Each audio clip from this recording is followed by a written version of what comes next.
Olá, queridos, graça e paz. Quero compartilhar no dia de hoje ao teu coração a palavra do Senhor, que se encontra em Gênesis capítulo 2, versículo 15. E a palavra do Senhor nos diz assim: O Senhor Deus colocou o homem no jardim do Éden para cuidar dele e cultivá-lo. 16. E o Senhor Deus ordenou ao homem: coma livremente de qualquer árvore do jardim, mas não coma da árvore do conhecimento do bem e do mal, porque no dia em que dela comer, certamente você morrerá. 18. Então o Senhor Deus declarou: não é bom que o homem esteja só. Farei para ele alguém que o auxilie e o corresponda. Depois que formou da terra todos os animais do campo e todas as aves do céu, o Senhor Deus trouxe ao homem para ver como estes lhe chamaria. O nome que o homem desse a cada ser vivo, esse seria o seu nome.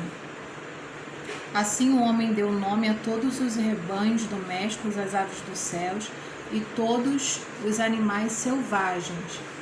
Todavia não se encontrou para ele, o homem, alguém que o auxiliasse e lhe correspondesse. 21. Então o Senhor Deus fez o homem cair em profundo sono, e enquanto este dormia, tirou-lhe uma das costelas, fechando o lugar com carne, com a costela que havia tirado do homem, o Senhor fez uma mulher e o levou até ele. Assim, disse então o homem: esta sim é osso dos meus ossos, carne da minha carne. Ela será chamada mulher, porque do homem foi tirada. Por essa razão, o homem deixará pai e mãe e se unirá à sua mulher, e eles se tornarão uma só carne.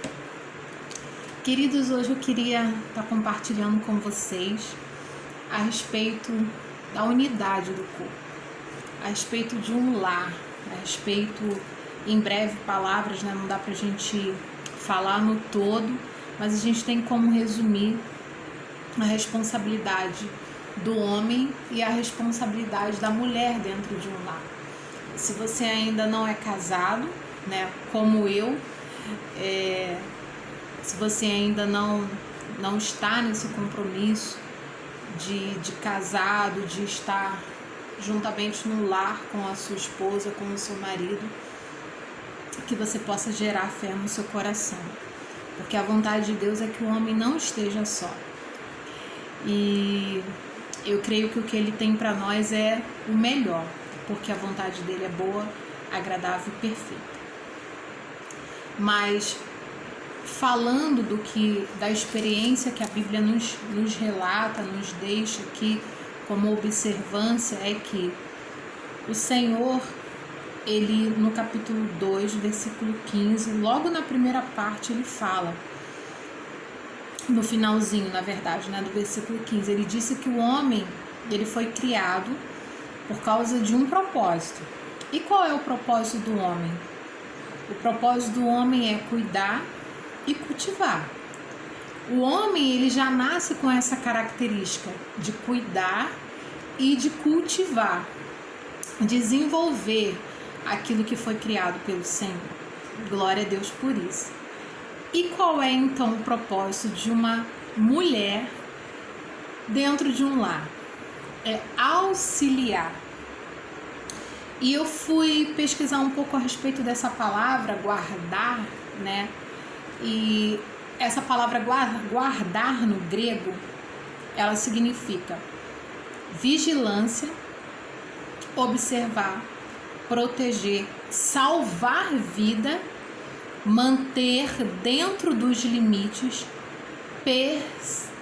perseverar.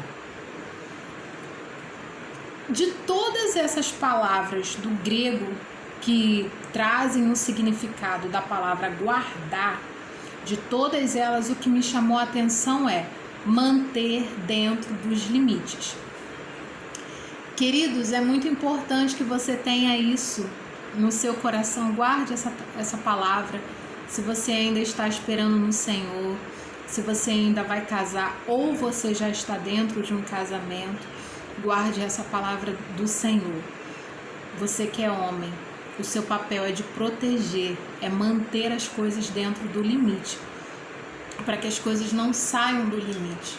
Você, como sacerdote do Deus Altíssimo, você é como a imagem de um guarda-chuva. Você é o guarda-chuva que protege toda a sua família, protege a sua esposa, protege os seus filhos. E a família, ela se inicia quando há a união de um homem e de uma mulher, porque essa é a vontade de Deus. Claro que a gente tem as exceções, né? Salvo as exceções, são aquelas pessoas que o Senhor chama para o ministério, são pessoas que já têm o desejo distante de ter uma família, porque Deus ele não faz nada, né, que vá de contra também a nossa vontade. Deus não é invasor.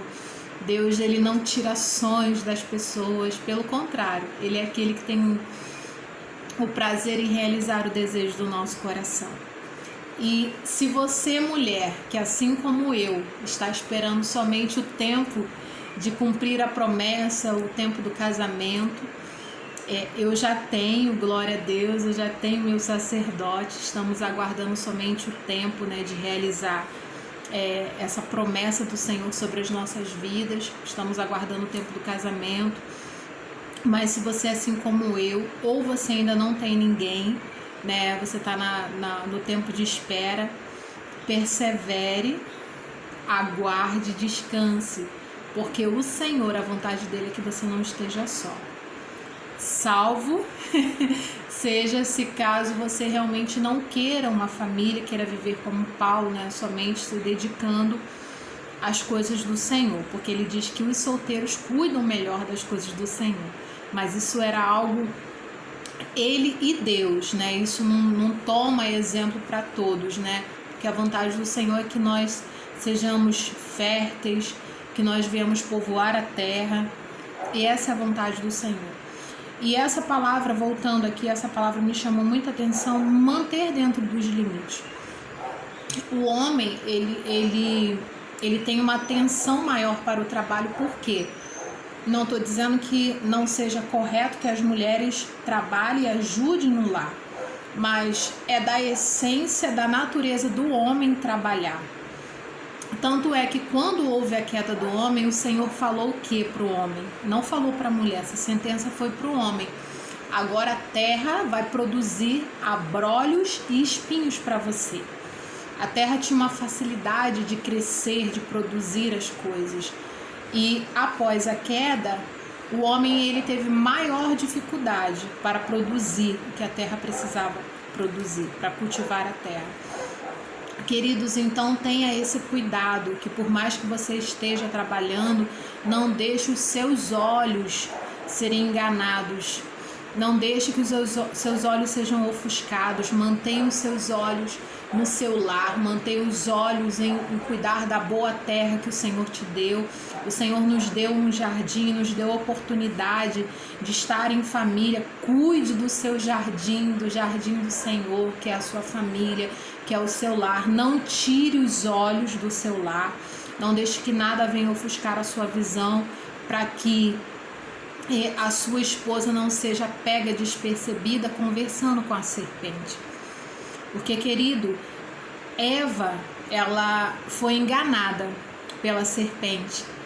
Nós temos direito à escolha, o Senhor não nos fez fantoches, somos pessoas que escolhemos, e através das nossas escolhas resultam em consequências boas ou ruins.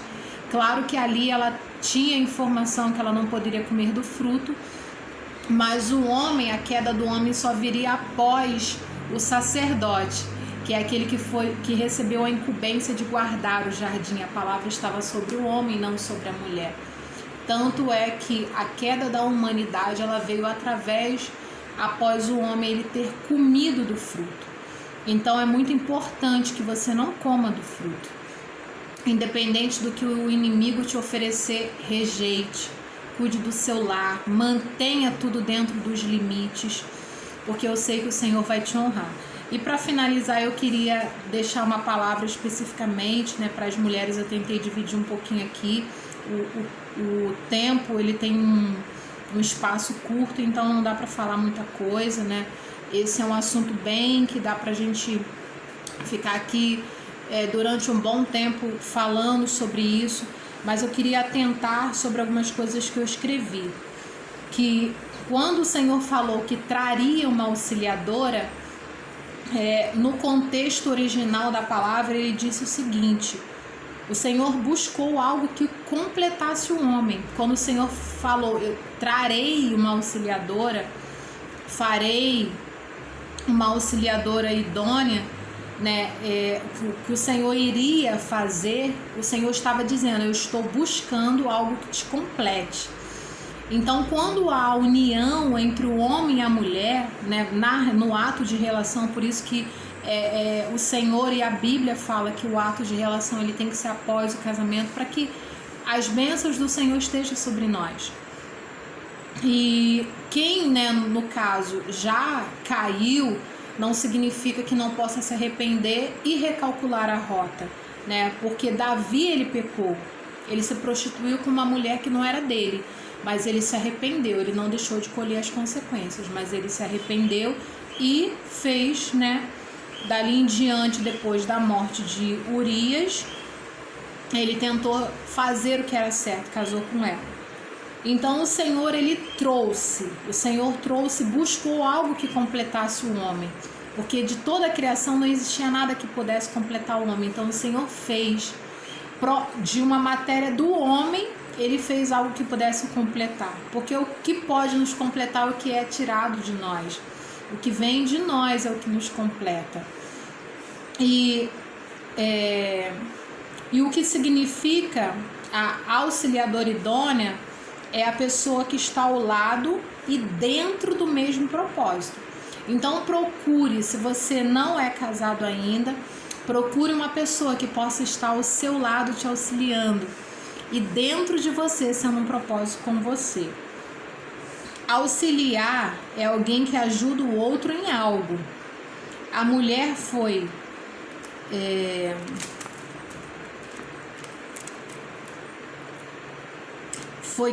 a mulher foi o último ser a ser criado, ou seja, foi o adereço final. Queridos, a última pessoa, a última coisa que Deus criou foi a mulher. Eu creio que Deus fez o bolo e ele trouxe a cereja. O bolo ele não é completo sem o enfeite, ele precisa do enfeite. Então o Senhor ele trouxe o adereço final, era algo que estava sendo se fazia necessário, né? Era a mulher e Deus fez isso. A última coisa da criação foi a mulher, a última coisa que Deus criou. E aí eu queria falar para você que independente, né, você que é casado, independente se o seu marido é ou não é cristão, se você vive com um homem que é rude, eu aconselho você, leia sobre Abigail e Nabal. Ela tinha um homem, a palavra Nabal diz que era um homem ruim, né? A palavra, o significado desse nome é um homem ruim, um homem de duro coração. Veja como Abigail se comportou tendo um esposo como Nabal. Eu aconselho você também a estudar sobre Esté, o rei Assuero. Ele era o rei que tinha todo o domínio naquele momento, né? Naquele período ali que ele reinou. Ele tinha o domínio sobre tantos países, sobre tantas províncias, e ele disse para Esté que quando ela fez o pedido para ele, que ele daria até mesmo a metade do reino dela. Então, que mulher era essa que o homem, que o marido estava disposto a dar até mesmo a metade do seu reino? E por último, eu deixo também como exemplo Ruth e Boaz, que para mim é uma linda história de amor, assim como a de Esté. A de Ruth é uma história, um livro pequeno de Ruth, que chama muita atenção a história de Ruth e Boaz. É uma história assim que eu sou familiarizada porque eu pesquisei muito, eu gastei muito tempo estudando o livro de Ruth. Era algo que eu ria sozinha, eu queria isso para mim, eu falava: pai, eu quero isso para mim, eu quero viver isso na minha vida.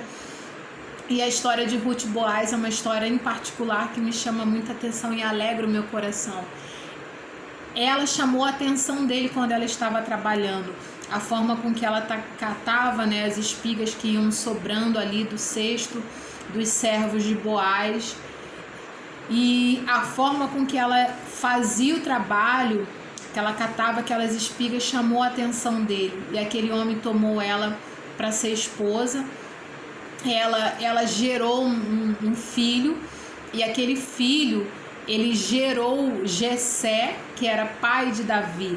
Então ela gerou o avô de Davi, né? O pai de Jessé. Então assim, você vê como Deus honrou uma mulher estrangeira por causa do coração dela, porque ela estava servindo, né?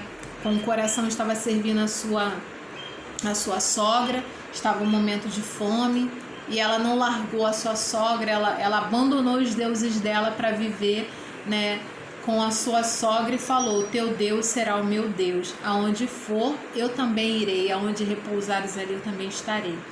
É uma história linda, eu amo o livro de Ruth.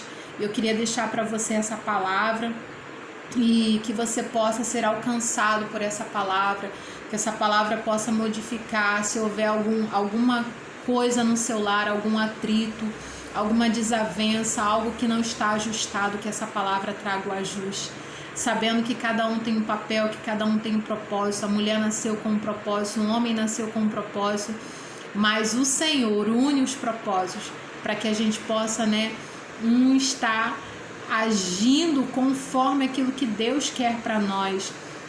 E o que Deus tem para nós é perfeito, é bom e agradável. E lembrando que não é bom que o homem esteja só. Se você está esperando o Senhor, assim como um dia eu estive, eu creio e profetizo sobre a sua vida que vai ser segundo o seu coração, porque assim o Senhor fez comigo. Ele trouxe alguém que eu gerei em oração e era alguém que eu pedi ao Senhor, com as características que eu pedi ao Senhor. E como Deus, ele não faz acepção de pessoas, eu creio que vai ser assim na sua vida também. E que você vai viver uma nova história. Graça e paz, queridos.